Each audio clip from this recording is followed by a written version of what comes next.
Programang ito ay rated SPG, striktong patnubay at gabay ng magulang ang kailangan. Nag-aaway-away na nga ang pamilya Guerrero. Lahat kasi sila ay mga politiko. Galit na galit si Olivia Guerrero dahil hindi siya ang pinili ng kanyang papa para tumakbo bilang mayor ng Maynila. Ang kanilang papatakbuhin ay ang bunso na si Miguelito dahil mas matunog daw umano ang pangalan nito. Gusto ng mga Guerrero na masigurado ang panalo para mahawakan nila ang buong Maynila.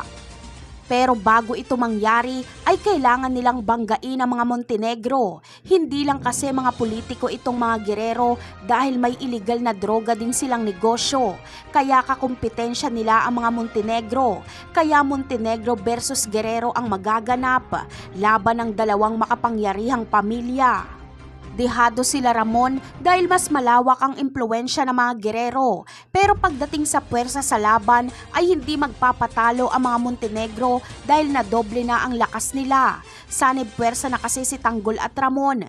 Kaya hindi na lang basta-basta mga sindikato ang sasagupain nila Tanggol kundi mga korap na politiko na rin. Hinding-hindi papayag si Tanggol na mahawakan ng mga Guerrero ang Quiapo. Samantala, tatraydo rin ni Olivia Guerrero ang kanyang pamilya. Pinangakuan kasi siya na siya ang papatakbuhin bilang mayor pero hindi ito tinupad ng kanyang ama. Kaya makikipagsabwatan si Olivia sa mga Montenegro. Tatakbo siya at kakalabanin niya ang sariling kapatid. At dahil hindi siya suportado ng kanyang pamilya, ay sa mga Montenegro siya lalapit para humingi ng tulong para sa mga gagastusin sa eleksyon.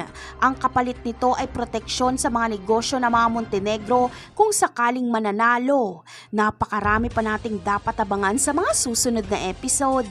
Paalam!